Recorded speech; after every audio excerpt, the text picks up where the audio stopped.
Hey everybody, I wanted to share a tool that you can use with Chapter 1 homework, problems number 3, and this also should help with problem number 2 as well, just conceptually. So this week what we did was we walked through on the whiteboard the various transactions for the small business owner, okay? In my 10 a.m. Accounting 1 class, we walked through an owner of Blossom Consulting, and then in my 1 p.m. class, we did Wild Horse Consulting. Both were the same facts, just some different numbers. Each class is going to get its own file, but this video is meant to help, is going to be applicable to both classes.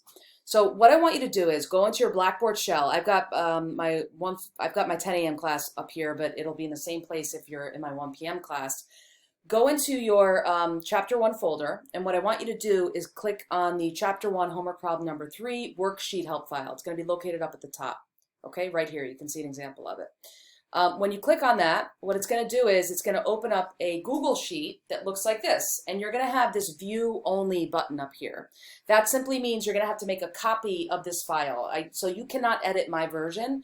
What you can do, however, is make a copy and put this onto your drive. Okay, so name it whatever you'd like, and then it'll open up and it'll be editable. So the way this file is designed to work is it's really just allowing you to do some very basic inputs on a per transaction basis, okay?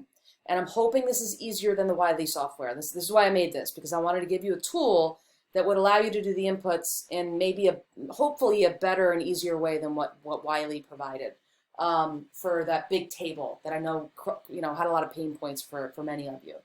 So we'll walk through the inputs in a moment, but just a quick note about the file. There's 3 tabs. Okay, 3 worksheets. You can click on them at the bottom left, and I'm going to show you in just a moment. This is the only place you're going to have to input. There will be a tab or a worksheet in which there will be some reporting. You do not have to input into this worksheet. I'll get to this in a moment. And then I have all the accounts in the business right here. So you can kind of see these and refer to these. And I might even want to write these out if you haven't already. By the way, have your notes from class this week off to the side as you're going through this, okay? Now, if we go back to the first input sheet, let's walk through one fact as just an example of how you would use this, okay? So on May 1st, the owner invests $6,700 of cash in the business. Now, we walked through this week and we said, okay, cash goes up by $6,700 and then capital goes up by $6,700, right? We walked through that on the whiteboard. Now what I want to do is I want you to simply do that same input, but do it in this worksheet. And all you really have to do is this. You input the date, get into the habit of inputting dates and assigning dates with each transaction. It's just a good habit to get into.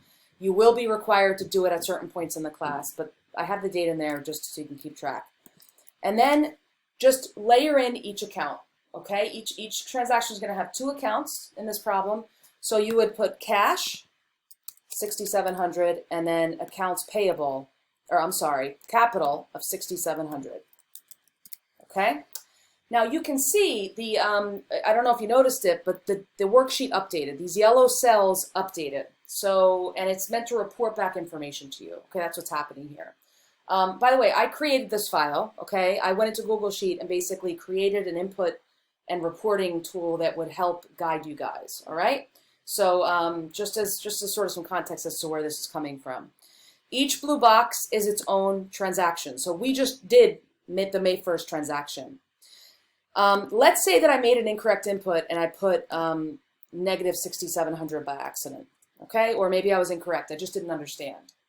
What the yellow boxes are designed to just help you trace your logic, okay? Now the first thing I'll note is in these cells, you'll see that I am automatically, when you choose the account, I'm going to automatically tell you if it's an asset, liability, or equity, okay? I asked you guys to do that during class. For purposes of this tool, I'm going to just do that for you, just to help you kind of confirm your logic and help you memorize, okay? So take note of the account type. Hopefully, many of you are getting, if not all of you are already getting the hang of this. The other thing is I'm having the piece of the accounting formula that's impacted by your input show up. So if you chose cash, it automatically comes into the asset side of the formula. When you choose capital, it automatically shows up on the equity side of the formula. Now remember, we need to have our accounting equation balance. Assets must equal liabilities plus equity. Now in this case, I should have inputted what we did in class, which is plus 6,700 cash, plus 6,700 capital. For example's sake, I did a negative 6,700 of capital and I don't balance here.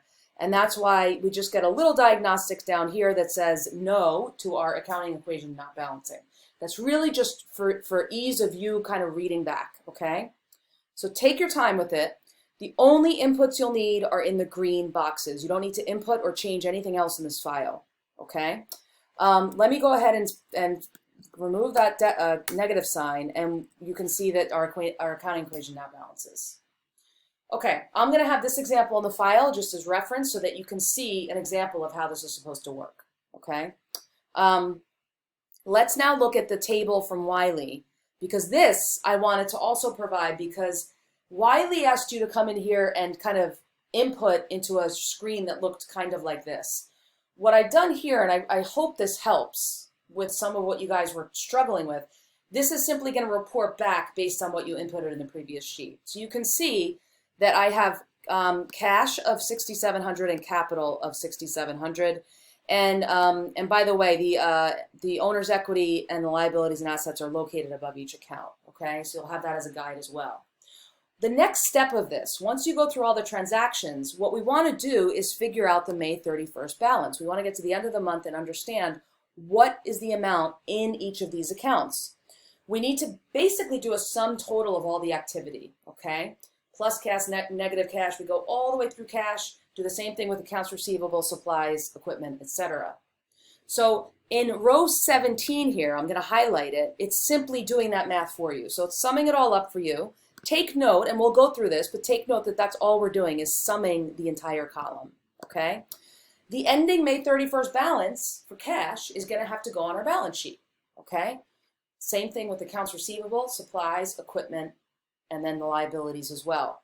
So I've noted here where each of these accounts will need to go once we get to a May 31st sum total balance.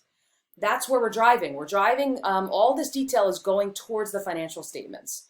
So the next step of this, and we'll go through this more as a class on Monday, is we're going to get to the sum totals and we're going to put the balance sheet and income statement, statement of owner's equity, and cash flows all together, okay?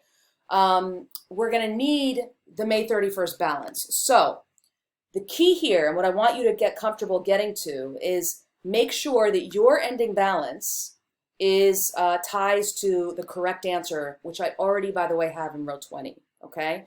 So the ending balance for cash at May 31st should be $14,090.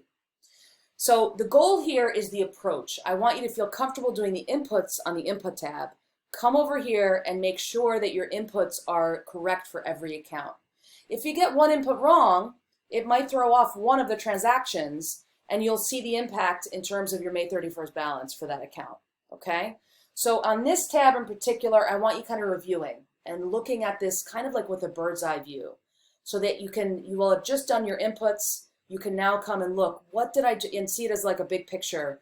And at that point, we're going to go to the financial statements like I mentioned. Okay, if at any point you have any questions, feel free to reach out to me over email, even if it's just, confirming anything or questioning how this works. Okay. I hope this is helpful, and I'll see you in class on Monday. Thanks.